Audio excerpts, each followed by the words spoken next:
booties for black girl nerds.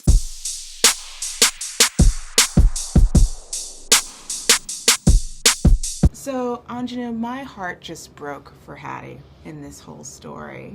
And I loved her compassion, and I loved her compassion for Turner. And I wanted to know, the affection that she gave for Turner, is that because she wasn't able to provide that for her own son? Her grandson, yeah. I think so. I mean, but I think it's a little bit more than that. I think she sees a need in Turner too. You know, she sees, that's why she's asking him all those questions. You know, where's your family? You know? And she sees a child she sees a kindred lonely person. And they meet together at that place of that nexus of loneliness, you know? And she sees a child that's been, I think Hattie would feel that way about any child, but I do think that they have something in common, and they're connected and bonded by that loneliness. Yeah, that scene really resonated with me when she hugs Turner and asks to hug him again. That there's so many scenes like that just stick with you. Good. There are very immersive point of view shots that we experience throughout this whole entire film. And as an actor blocking those scenes, are you working with a stand-in, or are you doing that directly with the camera? Directly with the camera. There's no stand-ins. It's just you and the camera. Wow. Yeah. Wow. Yeah. Was that challenging for you doing that as an actor, and has that been something that you've done before in your work? I've never done that. I have to think. I've never done that. I've written something like that, but I've never shot anything like that. So no, and I'm not good with cameras. So I was like, wait a minute, this thing, I gotta act with this thing here, man. Come on. So yeah, it was challenging, but you know, Hattie, talk about that loneliness. I was lonely, you know, and the camera was my friend, and I had to make it the proxy for everybody, you know. So I just tried to use that. I tried to use that isolation, you know. Indeed. Yeah. You know, Aunjanue, you've worked with so many filmmakers throughout your career. What kind of lessons have you learned working with these different filmmakers, and respectively with Ramell on this picture?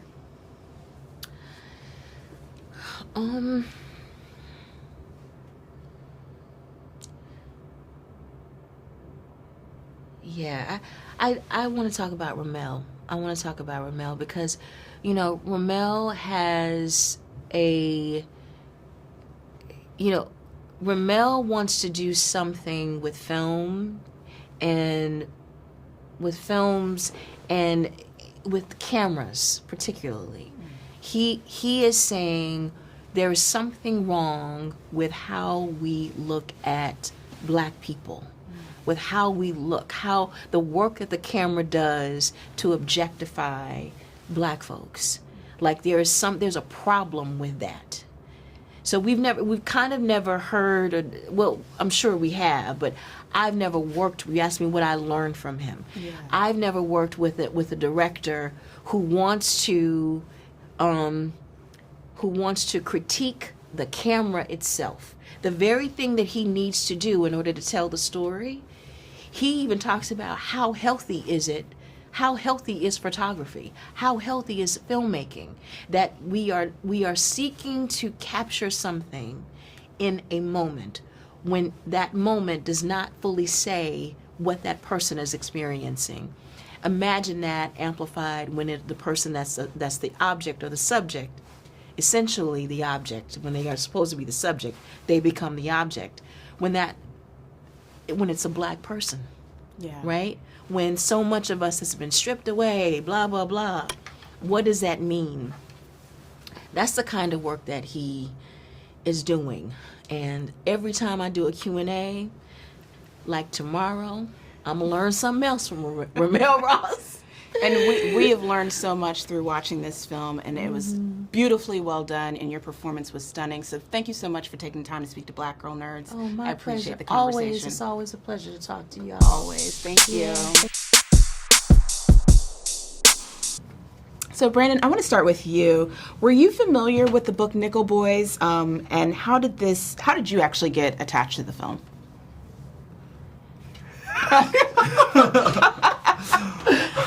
I was like, she said Brandon. Yes, sorry. Long day. It's okay. People have been calling me Ethan for a while in this process. I think it's the first time someone's called me. Yeah. I'm glad. Okay, I'm catching up. I didn't hear the question because I was letting Ethan field it. Sorry.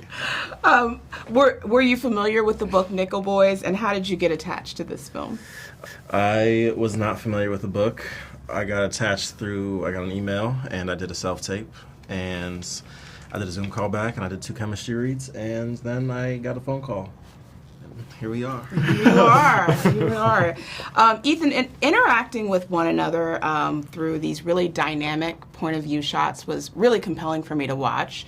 Did you find that to be challenging as you were navigating this as an actor with the blocking? And did that have an impact on your performance at all? Yeah, initially, it definitely was a challenge, and because it was a challenge, it was exciting. Because I was really, Ramell trusted us, and I was, just like everyone else on that set, we were just really diving into it and trying to find a way to make it work. So I came into it prepared in the same way that I would be if it was shot traditionally, and then so that the only thing that would have to be really changed or that I would have to adjust to is playing to camera when we got on set and what that looks like. And so what happened? I heard that crazy part. It's been a long day for me. I know, you guys are so giggly, I love it. and so yeah, I think that it definitely when you're starting out, yeah, it's you're unlearning a lot of what you already know and learning this new language that we're being introduced to. But as it pertains to the performance, I just tried to be as present as possible and as honest as possible while playing it to camera. And I knew that Brandon was physically there, and I just, leaned heavily on his voice during the scene. I leaned heavily on the work that we did beforehand, where we would, work on scenes together and kind of inform each other of what it may look like if it was shot traditionally, and it's just kind of that's what we brought to set. Yeah, it was surprising hearing from Aunjanue that you guys worked directly with the cameras, with the point of view shots. I would think that you guys would have like a stand-in to kind of help organically navigate those scenes. So you guys did an incredible job with that. Brandon, back to you. The path of Turner's story takes a really interesting turn in this film. Do you think that his decisions are of his own making, or he makes the decisions that he makes because of the circumstances that he's in?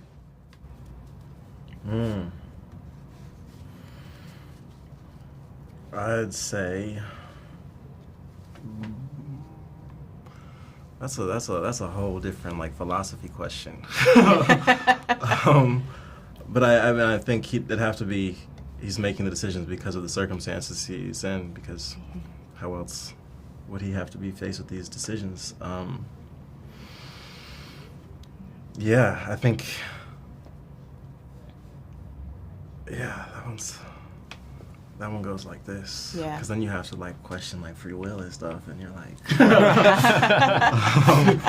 But no, I think he's very much. I think Turner, from when we meet him up until there's a beautiful thing that they did with the camera that illustrates the moment that Turner is allowed to claim his own life again, and. So yeah, that moment of reclaiming his power and reclaiming his identity is beautiful. As far as, and I was saying that to say, before that we meet Turner, and yeah, he's forced into all these different situations where the decisions, none of them are his own. Yeah. outside of a certain place, because he can maneuver within these worlds, but he's still forced. His hand is constantly forced to survive, and the decisions come from there. Well, this was such a groundbreaking and compelling story. I love the way it was told because it makes it a little bit more palatable for the viewer because it's such a dark story from the book. And I really enjoyed your performances. So thank you so much for taking the time to speak to Black Girl Nerds. I appreciate the conversation. Thank you. Thank you so much. So Ramell, I found that the POV shots throughout the film to be incredibly fascinating to watch. Was the idea to allow the viewer to be able to experience what the characters were experiencing in the film? Yes, as much as possible, because obviously it's not possible and it's just a concept. I think the challenge is trying to use techniques that aren't so abrasive where the person's like, that doesn't work, but also are close enough where it's just like a sort of soft entryway into like vision, you know? Mm-hmm. It was really compelling to watch that throughout the film, and even just like the scene with Aunjanue, and she's hugging Turner, and then she, hugs him a second time. I just, it's not something that I've quite seen in cinema before.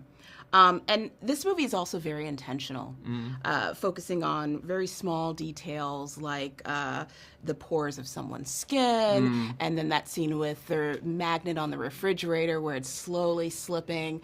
So is there an intention to detail where you're metaphorically trying to tell a story by focusing on those small details?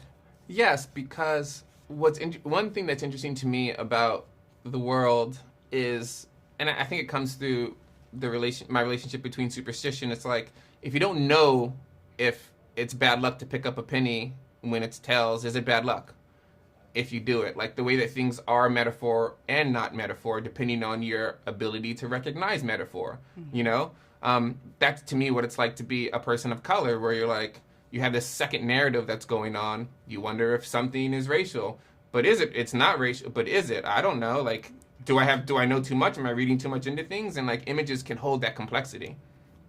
Yeah, absolutely. Speaking of images, the photography in this is very important, and the pictures tell a story.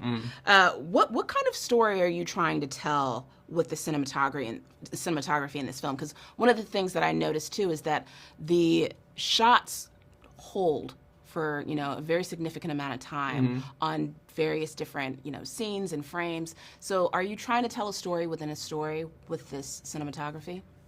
I think you know the answer.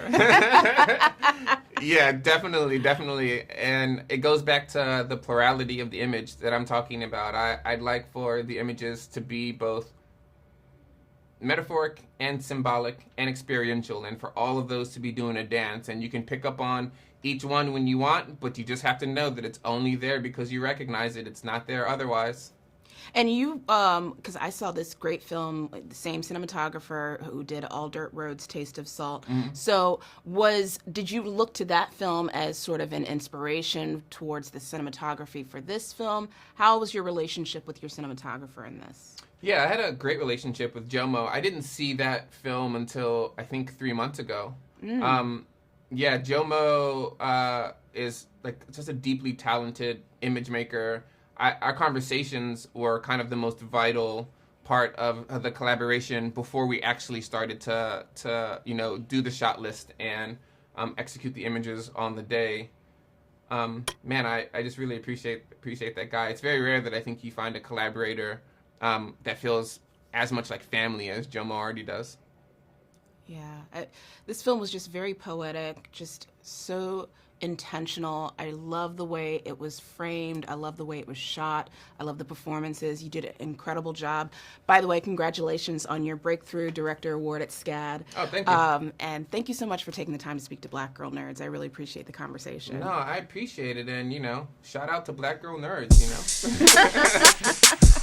Thank